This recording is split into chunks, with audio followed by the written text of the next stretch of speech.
small or very quiet. And actually one of the key features of Parkinson's patients is that when they sign their name, I actually have a rather sort of plain morning signature. But that would be sort of about the size. But what they tend to do, because they have these movements, they would do something that would be rather small.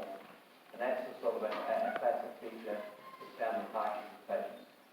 So what I wanted to do is I just wanted to sort of go over the basal ganglia. And the basal ganglia is a very, very ancient structure.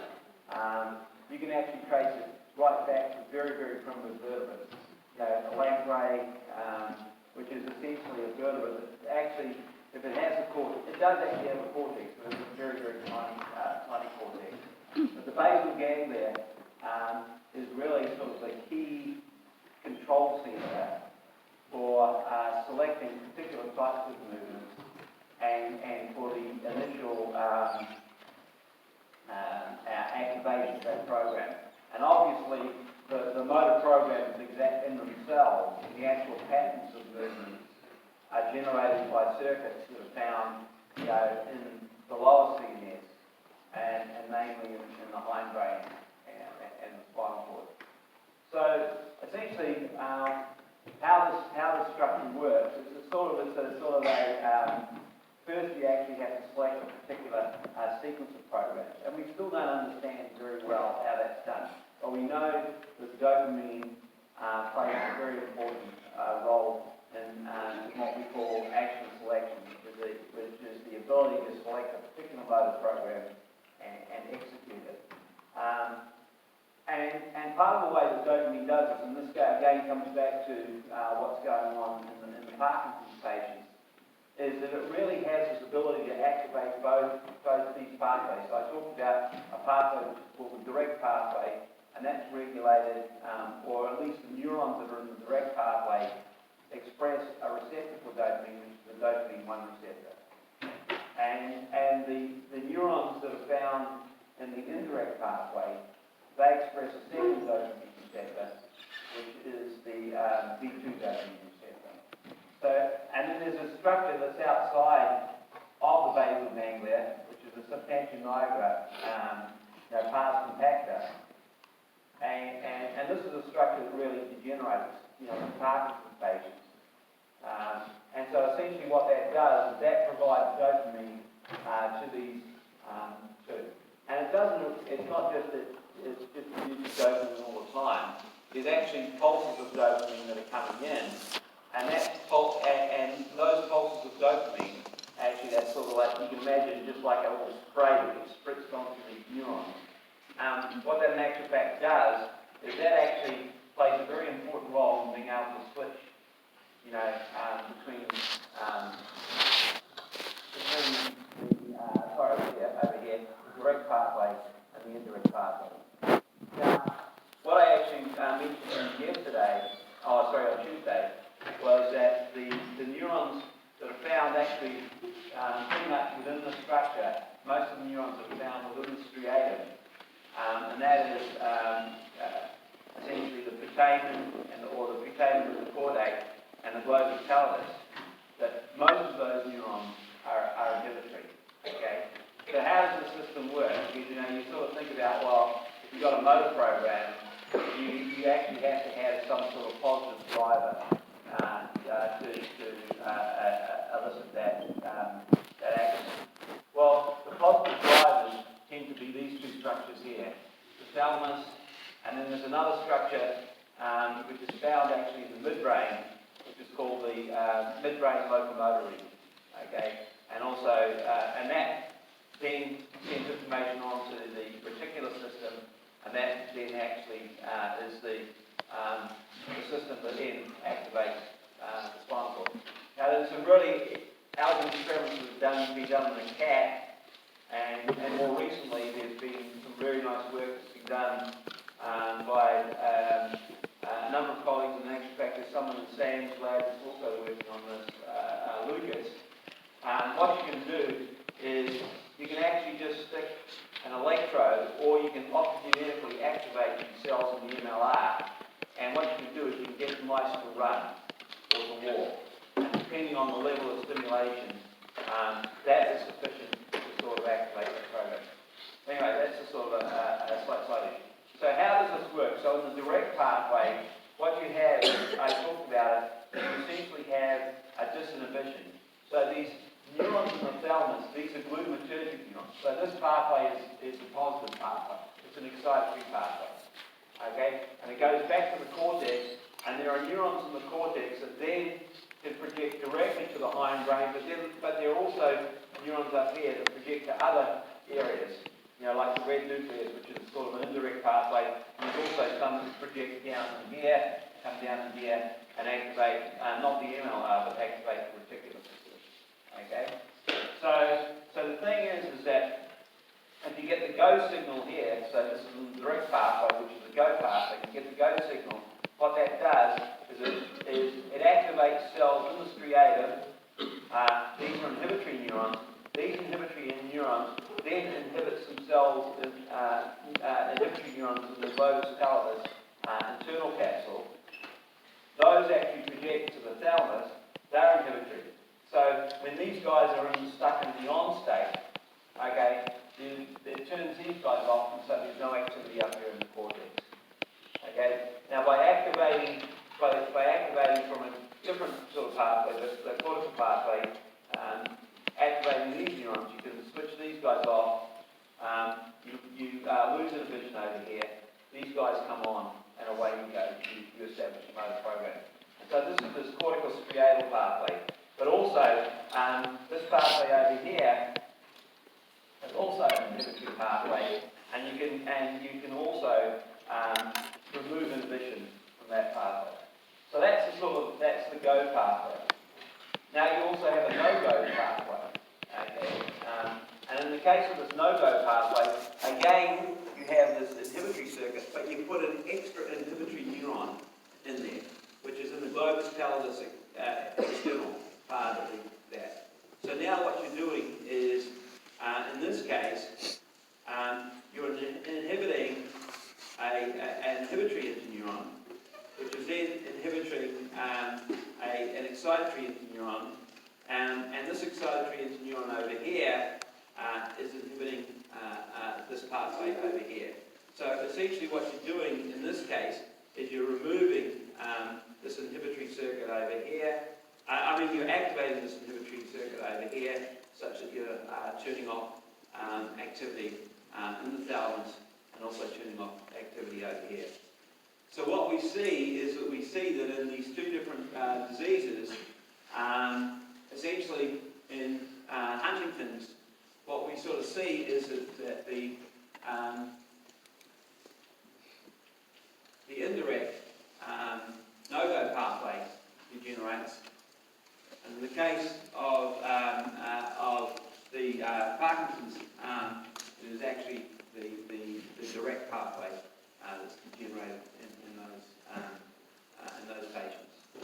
Okay, so that kind of, as I said, I think that sort of nicely ties in together, what we sort of see in terms of this disease, the cell types that are sort of affected, and it also gives you some sort of insight into sort of mechanistically what is going on at a sort of cellular level to give rise to the sort of the phenotypes that you see in these two disease states. So today what I'm going to do is I'm going to switch, and I'm going to talk a little bit about another disorder, which is Friedreich's ataxia. And one of the points I really sort of want to make is essentially over here. And I think this is kind of something that sort of emerged from a number of these studies of neurodegeneration. And that is that the cells that seem to be most susceptible, a lot of these genes are actually expressed very broadly in a variety of cell types. In the case of the frataxin gene, which is the gene that's affected in Friedreich's ataxia, you see high levels of expression in certain cell types, and there's a reason for that, because those cell types are more active, they're more metabolically active. So you see higher levels in those cells. But nonetheless, this gene is generally expressed throughout in all body tissues, and and plays well. And that was also true of Huntington's. And you know, in the case of Parkinson's, there are a number of genes that sort of contribute to it. A lot of it's idiopathic. This is a sort of a thing where just aging, you know, that's one of the major risk factors for Parkinson's. But once again, it seems to be the cells that are greatly affected in these Parkinson's patients, as in these others, our cells are very, very active. And also, as I pointed out here, spinocerebellar ataxia. This is actually, again, the program is expressed relatively broadly, but the disease seems to have a strong effect in the cerebellum and in particular in Purkinje cells. And these cells are very important for controlling movement as well.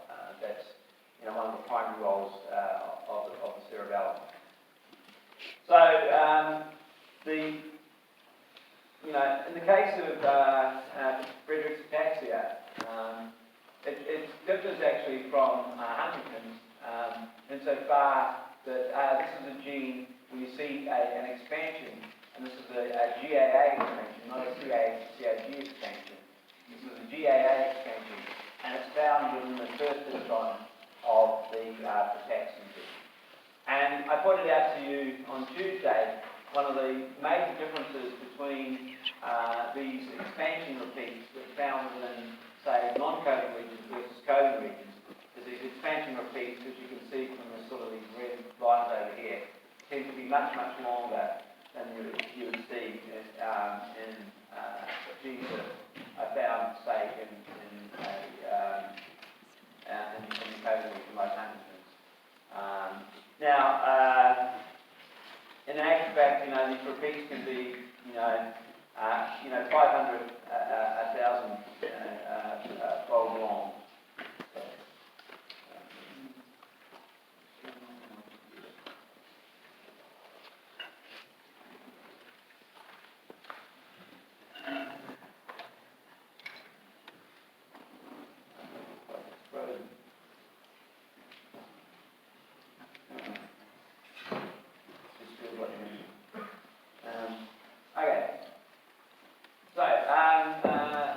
Friedreich's ataxia was first described by a German neurologist back in the middle of the 19th century.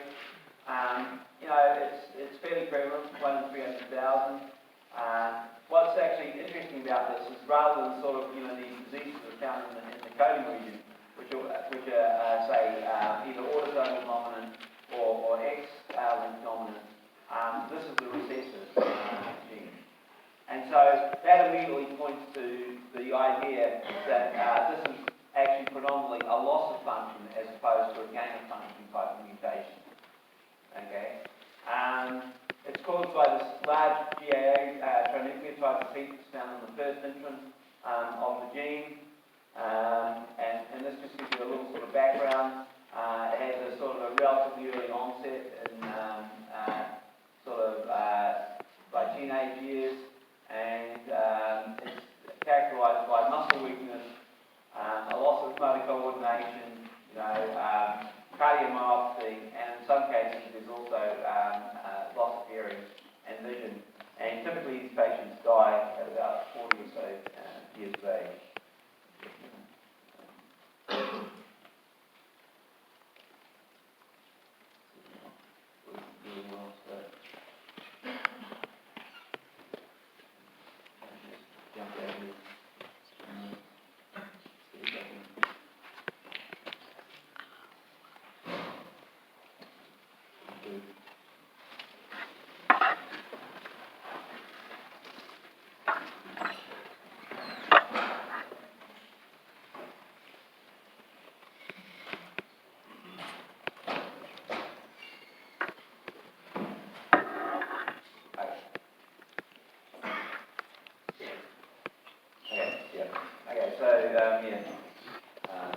They died about, late.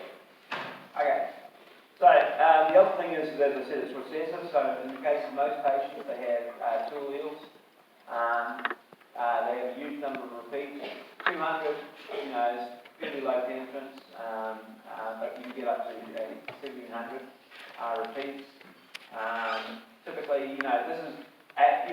if you have more than sort of, say, 35 repeats of the Huntington's CAG, you definitely develop a disease, whereas in this case, if you have less than 100, you're essentially asymptomatic.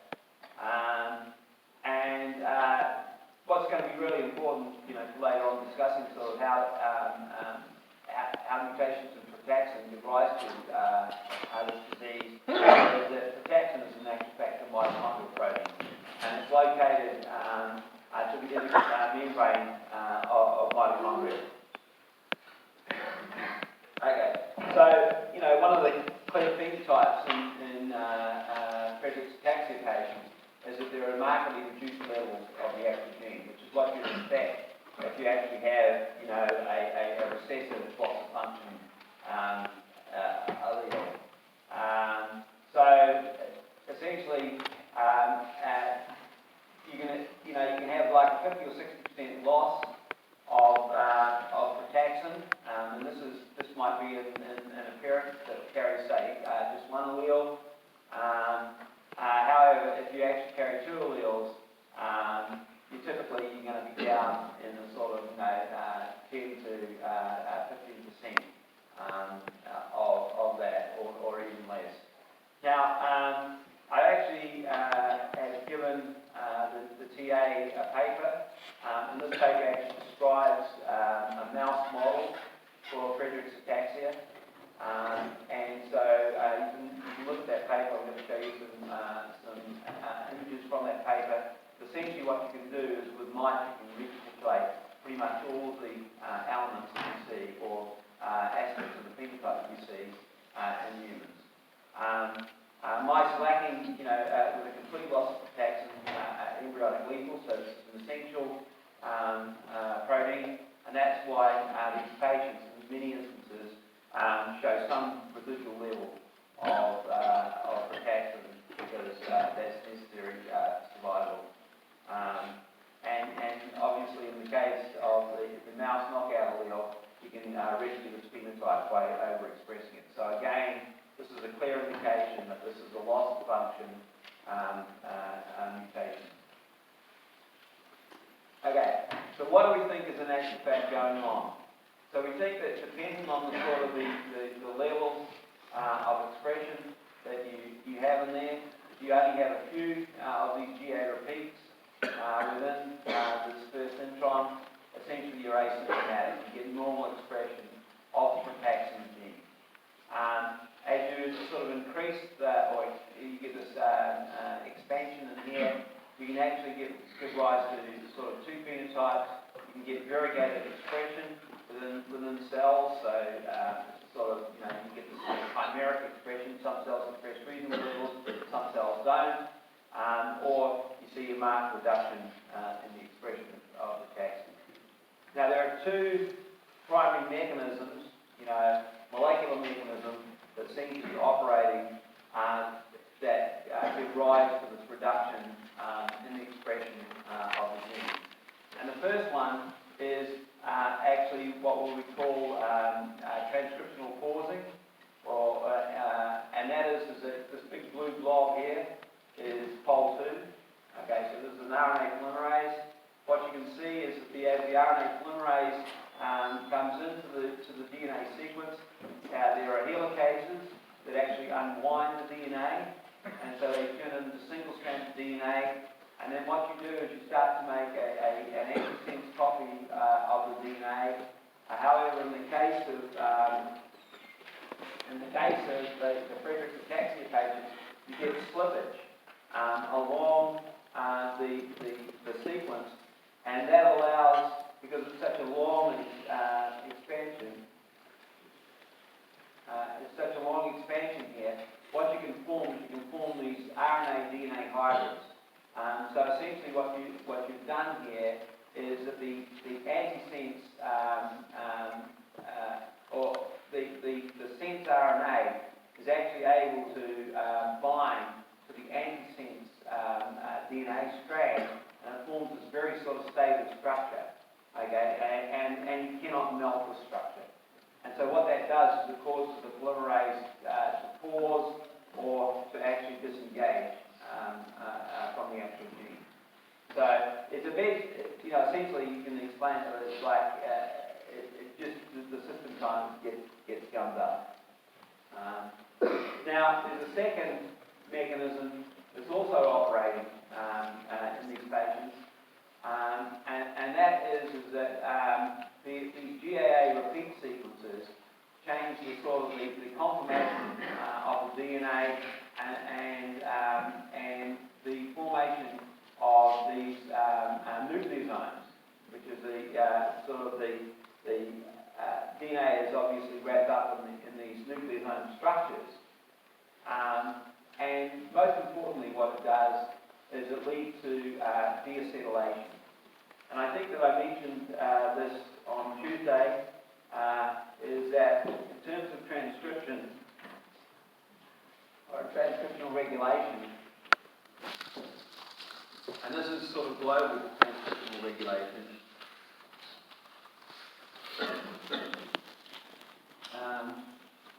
in the on state, what happens is that the DNA is acetylated, acetylation is up, and methylation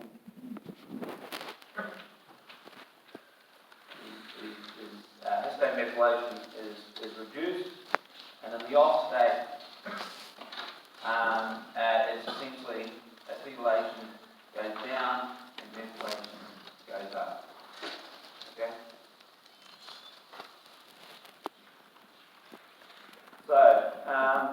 So what you can see in this instance is that you have a reduction in acetylation, you have increased methylation. This changes the conformation of the chromatin. So rather than being open chromatin, it becomes sort of a closed chromatin configuration. And essentially what this does is it leads to decreased activity of the protection promoter, and you get reduced activity. Now, to some extent, and this has been done in cell systems, what happens is butyrate is a way of increasing acetylation. It actually blocks these histone deacetylases. Okay, and butyrate treatment can actually lead to increased levels of frataxin. So again, this is a sort of a demonstration that this deacetylation and increased methylation is playing an important role in reducing the expression of the gene.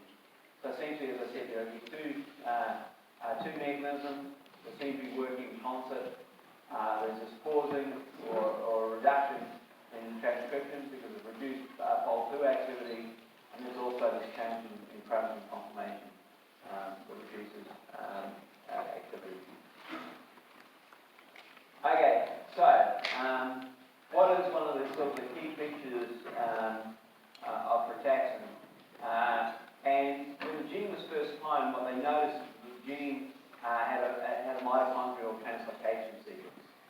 And I think, again, this is a point that will come up a little later on.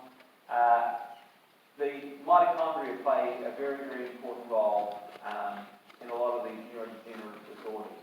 And part of the reason that mitochondria play an important role is that neurotransmission is a very energy-dependent process. So if you actually look at a synapse, one of the classifications that, if you look at a neuron and you look at, you do EM and you look at the synapse, what you'll see is that on the presynaptic side, this is on the side where you have the vesicular release, the terminal is completely full of mitochondria. Okay, and that those mitochondria are providing, ATP, and that is important in both the physical recycling that's going on, and also in regulating the snares that are important for the release of the neurotransmitter into the synaptic cleft. Proteins localize to the inner mitochondrial membrane, and what it does is it plays a very important role in iron metabolism and regulation. And as I pointed out to you, and this came from the mouse studies, it's an essential gene because obviously if you're not pushing out, the fetus or the embryos die and that. So what does frataxin actually do?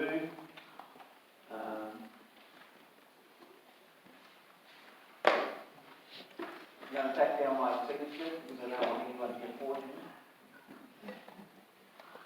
Okay.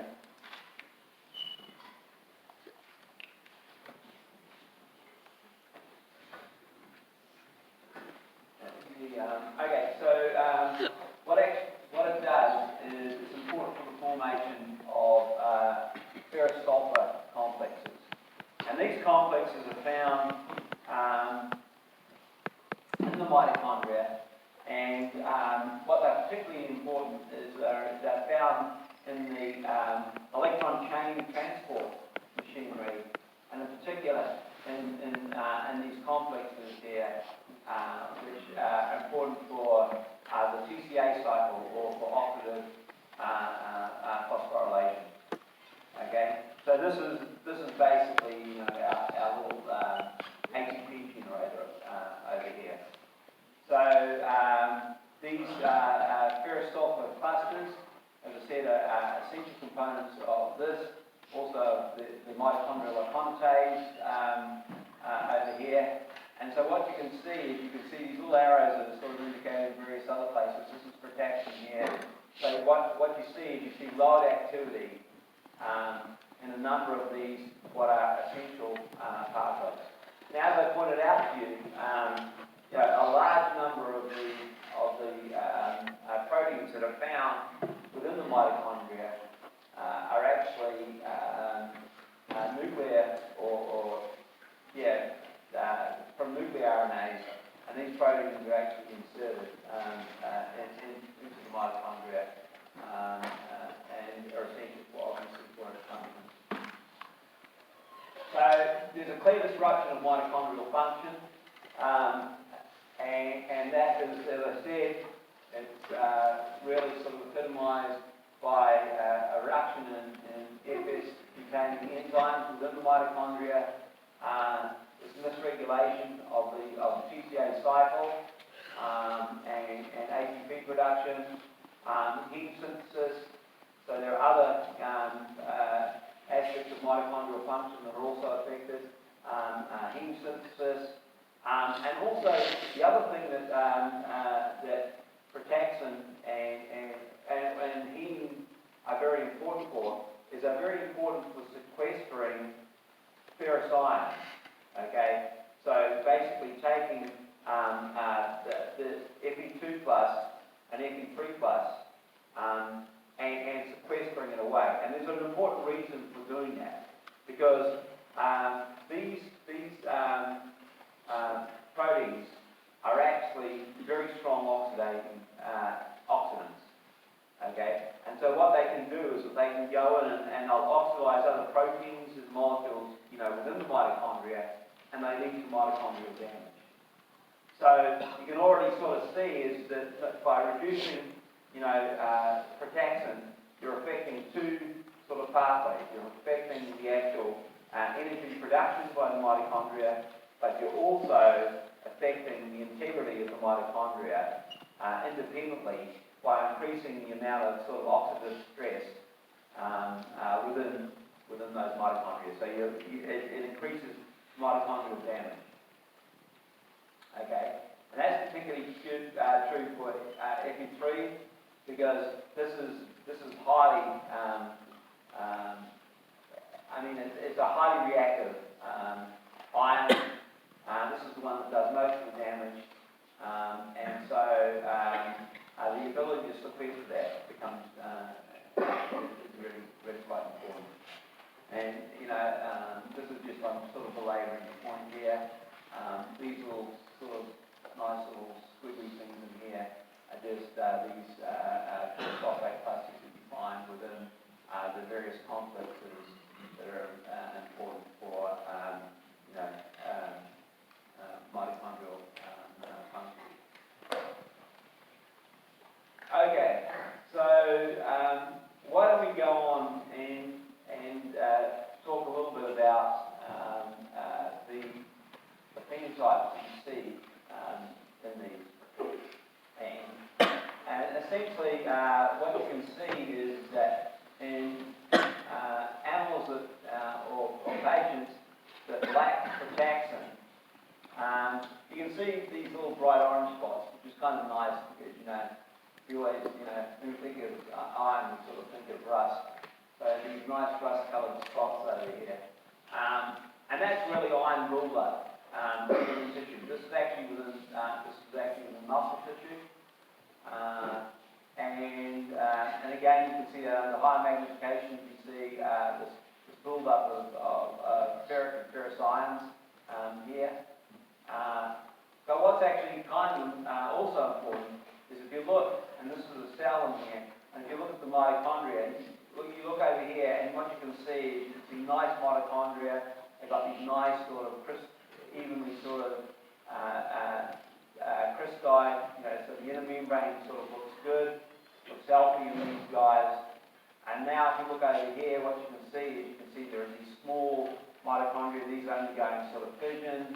There's sort of changes, in the morphology. These ones actually want to undergo fission, but they aren't. So you sort of see this large elongated mitochondria over here, and that's sort of indicative of the fact that you've got a deficit in mitophagy. And if you look in this image over here, you can see that the mitochondria look, totally abnormal over here. Okay, so let's actually try and take this back and sort of think about the actual impairments that one sees in the patients and what might be going on. And as I pointed out, there are a number of tissues that seem to be really sort of affected in patients that have Friedreich's ataxia. And that's I've just sort of put some of these up here. Motor neurons, are affected. That sort of might seem obvious. Sensory neurons also. So, sensory neuron deficits obviously also lead to, movement disorders and an ataxic gait. The cerebellum